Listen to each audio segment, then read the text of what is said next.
This video demonstrates the general assembly instructions for the NordicTrack incline trainer type of fitness equipment. Before you begin, go online to my.nordictrack.com and register your equipment. If you have any questions while watching this video, see the assembly instructions in your owner's manual for greater detail. First, lay out all the parts so they are easily available during the assembly. Make sure all smaller items have not been left in the packaging material. Do not discard packaging until the machine is fully assembled. To prevent damaging the equipment, do not use power tools during this assembly process. Make sure the power cord is unplugged.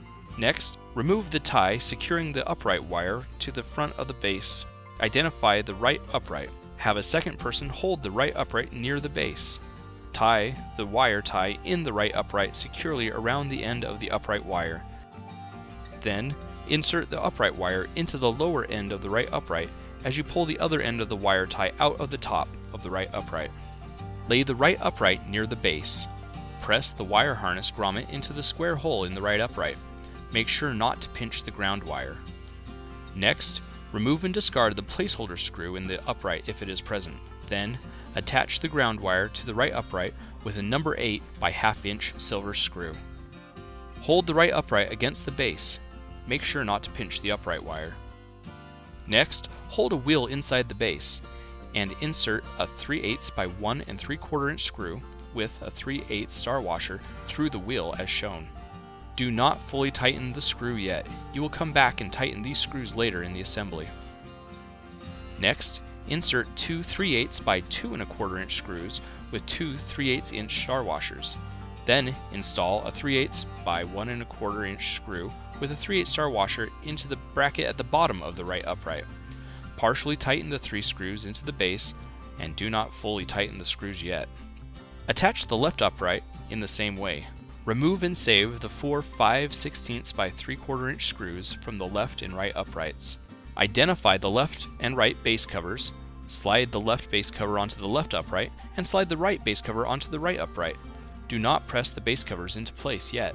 Attach a handrail to the right upright with 2 5/16 by 2 1/2 inch screws and 2 5/16 star washers. Do not fully tighten the screws yet. Make sure not to pinch the upright wire and make sure that the wire is on the inside of the upright. Attach the other handrail to the left upright in the same way. Again, there are no wires on the left side. Remove and discard the placeholder screws in the handrails. Orient the pulse crossbar as shown. Attach the pulse crossbar to the handrails with 2 number 10 by 3/4 inch screws and 2 number 10 star washers. Start all 4 screws and then tighten them. Next, firmly tighten the 4 5/16 by 2 1/2 inch screws. Set the console assembly face down onto a smooth surface to avoid scratching the console assembly. Remove and save the 4 1/4 inch by 1/2 inch screws. Hold the console assembly near the pulse crossbar. Connect the pulse wires. The connectors should slide together easily and snap into place. If they do not, turn one connector and try again. If you do not connect the connectors properly, the console may become damaged when you turn on the power. Next, set the console assembly on the brackets on the handrails. Be careful as not to pinch any of the wires.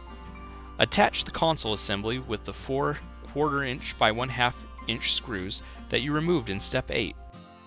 Insert the upright wire through the loop ties on the console assembly. Connect the upright wire to the console.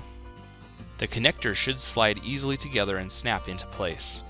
If they do not, turn one connector and try again. Tighten 2 number 8 by 1 inch pan head screws into the bottom of the console assembly in the location shown. Identify the right and left trays. Attach the trays to the console base with 8 number 8 by 1/2 inch screws. To avoid damaging the console base, do not over-tighten the screws. Carefully slide the upright crossbar between the left and right uprights. Attach the upright crossbar with the 4 5/16 and 3/4 inch screws that you removed in step 5 and 4 5/16 star washers. Start all 4 screws and then tighten them. Identify the right handrail cover. Set the right handrail cover onto the right handrail. Start 2 number 8 by 3/4 inch truss head screws into the bottom of the handrail cover. Do not fully tighten the screws. Next, Slide the right handrail cover forward until it rests against the console assembly, then tighten the two No. 8 by 3/4 inch truss head screws. Be careful not to over-tighten the truss head screws that may cause damage to the handrails. Attach the right bottom handrail cover with two No. 8 by 3/4 inch truss head screws. Attach the left handrail cover and the left bottom handrail cover in the same way. Raise the frame to the upright position. Have a second person hold the frame while you complete these steps. Remove the two 5/16 by 3/4 inch screws from the latch crossbar.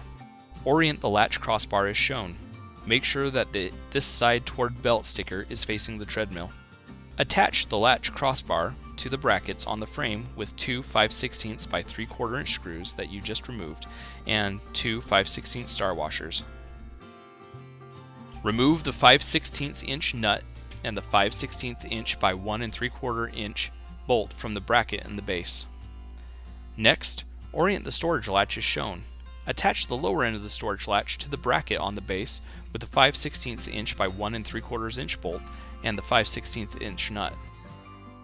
Then, raise the storage latch to a vertical position and remove the tie.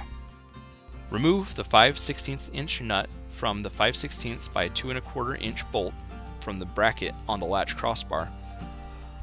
Align the upper end of the storage latch with the bracket on the latch crossbar and insert the bolt through the bracket and the storage latch.